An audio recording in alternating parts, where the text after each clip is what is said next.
Welcome to The Peaceful Truth, the podcast where we talk about everything from women empowerment, feminism, and everything in between.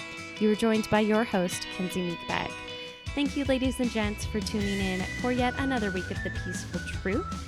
I really appreciate it.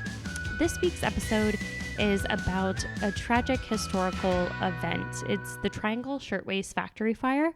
I wanted to cover it because I wanted to discuss female activism that surrounded this event, both before and after it occurred, and also honor the women that passed in this Triangle Shirtwaist Factory Fire. I just also think it's important to reflect that women tried to stop it and tried to have a voice, and it was ignored, and their activism was suppressed, and their demands were suppressed, and their needs were suppressed by a hierarchy ran by likely a majority of men back in 1911 and for profit. And they ended up passing away from this, and several lives that would have improved this world were taken. And I think it's just important to recognize that some women tried to have a voice and tried to stop it prior to. And even though they made a lot of changes and were very brave, it still wasn't heard enough until something so awful happened and they were forced to make a change. And it's horrific that it happened in this way. And I think it's important to recognize that so that we learn from historical events in the future. So I wanted to give a shout out though. I thought of this episode because of a recent podcast I listened to, My Favorite Murder. It's one of my favorite podcasts. It's it's hosted by Karen Kilgariff and Georgia Hardstark. And these women tell true crime stories, but in between, while they're just talking about random things, they'll joke around with each other. So it's an interesting hybrid. But these women are feminists themselves, and I just was inspired by the way they covered the story. And I'm also getting my information from the American Federation of Labor and Congress of Industrial Organizations. So again, this fire occurred in 1911, and around 150 workers died, the majority of them being young females. I wanted to explain what a shirtwaist was, though, because I didn't know what it was. It's a blouse that, according to this article, kind of crossed class lines, and as well as it was paired, I believe, with a skirt, which kind of allowed more mobility for women because it wasn't a dress. And I think I got that from both My Favorite Murder and this.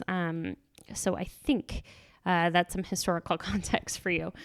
But anyway, it's a few years before the fire occurred, female activists fought for better working conditions. They recognized this issue and this problem and what could happen from it, and fought for it. So it wasn't like it was a new thing or news to anyone that these conditions were this bad. So some of the fight included the fight to end the locking of exits of high-rise buildings, which actually proved to be one of the main reasons for the high mortality rate in this fire. So what activism occurred? Hundreds of workers went on strike in the fall of 1909 when leaders of these factories tried to make them work for longer hours and less money. And later that year, an international union met to discuss strikes. Several men were discouraging striking and speaking out against it at this meeting. But then a 19-year-old woman, which is very young and insightful for her age, very impressive and brave, Clara Lemlich, I believe is how you pronounce her last name, was one of the local union branch's founders. She spoke out. A few months prior to that, she was beaten by a group of men for being a part of this union.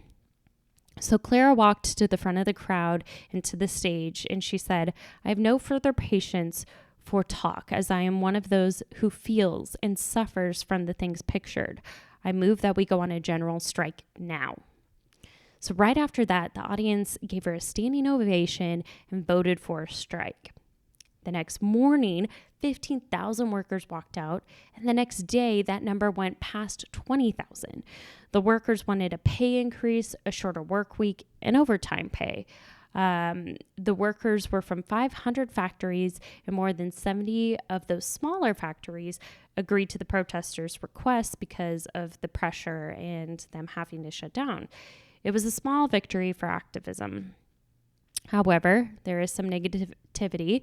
The Triangle factory owners who were against the strike and anti-union met with several other factory owners, and they discussed physical force against these crowds, like hiring more thugs, like the people who beat up Clara, or to put political pressure, which would get their police on the owner's side.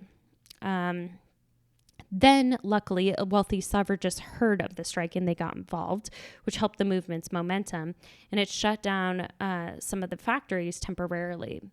Both small and medium-sized factories caved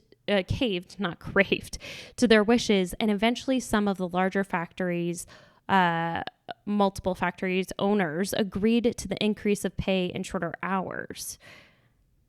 Again, however, the Triangle factory went back without a union agreement, and the owners didn't address their demands, including those doors and the fire escapes, which is just basic human decency. So again, let's return back to this tragic event and talk about what happened to remember. So it was a 10-story building, and back then the firefighters' ladders couldn't reach all the way up the building. And because those workers were locked in and trapped, several women jumped to their death, and people were just standing outside witnessing all of this happen on the street. Again, about 150 of 500 workers died. The workers, some of them were as young as 15 years old, worked 7 days a week, every single day of the week, for more than 12 hours and only a half-hour lunch break. And they were only paid $6 for working 7 days and 12 hours. And not only that, some of them had to bring their own supplies to work to be able to work there. However, sometimes in tragic events, sometimes good can arise out of a bad situation. It led to fundamental reforms and led to a lifetime of advocacy for workers' rights for some women, including Frances Perkins, who watched the fire. She later became the Secretary of Labor under FDR. The Factory Investigating Commission was signed into law after pressure from activists, and they went on to investigate about 2,000 factories, which led to 8 laws from fire safety to inspections and sanitation. Again, just basic workers' rights. And the next year, they pushed for 25 more laws, and that ended up creating a state Department of Labor to help enforce this law.